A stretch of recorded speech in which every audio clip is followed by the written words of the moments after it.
And they are trying to get the ball to the receivers fast and let them go to work. So the shallow crosses, those slants, those quick in-breaking routes, that's going to be a big part of the offense. And it's going to be up to these guys, the guys in the red jerseys right here, deliver the ball on time and accurately, because if the receivers have to bend and contort their bodies or stop their momentum, now all of a sudden that yards after catch, that's not happening. Yards after catch is as much a function of the quarterback as it is the wide receiver. And I think that makes sense with Jalen Hurts. Give him as many easy throws. I'm not saying they're easy throws, but in general, get the ball out of his hands. Don't take a sack.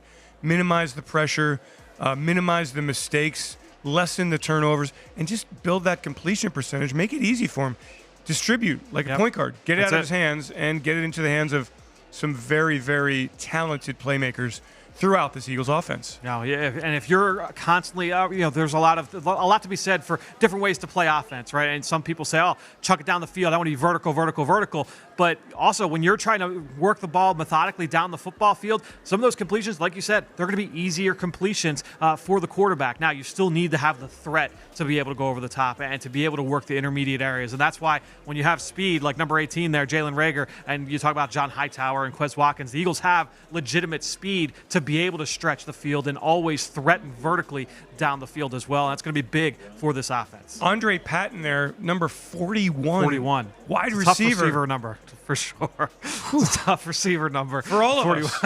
I mean, this is like education for everybody, people. You're gonna have to get back and really study this roster. I know Merrill is. Study this roster because the numbers just aren't conventional. No. And in the case of like 41 as a wide receiver, they just don't make sense. Yeah, there are some tough. There's a 48 as well. Jamon Osborne wearing number 48 at wide receiver, the undrafted free agent out of Texas A&M. There's a lot of wonky numbers, especially with the changes this year. A lot of numbers to get accustomed to. Yeah, I mean it's fun for the players. It's great, but gosh, I can't. Look, we need rosters for dummies.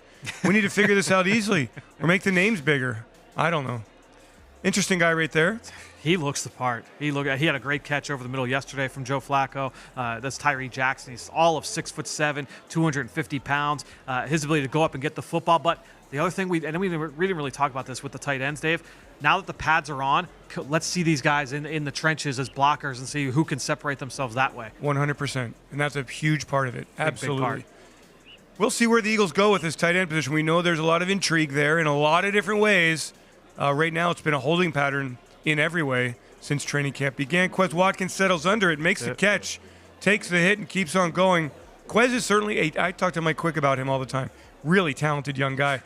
If he can build some strength and put it all together, he really has a chance to be a very good football player. And I'm happy that we talked about how it's tough sometimes to be able to see the numbers. He's got the green sleeves on today, so now it'll be easy to spot Quez Watkins out there on the field when he's catching those deep bombs from Jalen Hurts and Joe Flacco. So that'll be big for him. But Quez Watkins, I mean, this is a guy that had outstanding talent coming out of Southern Miss. He is a pure linear athlete. His ability to be explosive and get downfield and then go up and over defenders as well. Just an outstanding leaper, great body control, and the ability to finish at the catch point. Him coming out of Southern Miss, the big thing was just learning how to run routes at an NFL level and getting off the line of scrimmage, defeat press coverage at an NFL level. That is a very common issue for college receivers, and it certainly was for Quez Watkins, but he has all the tools to be able to develop. As you see Nick Sirianni giving some coaching points there on exactly that. And that's the thing about Nick. He is going to go up to every position group and talk a little bit. Look at that. And Nick Sirianni, an outstanding receiver at Mount Union College,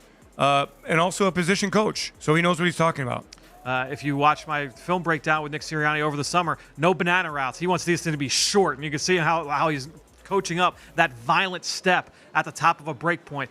He wants everything to be sharp and precise at that position. He's going to hold those guys to a very high standard every single time he turns on the film. And that's how you create separation, Fran, top of the route. Yeah. You got to be really, really sharp with that and burst and get out of it.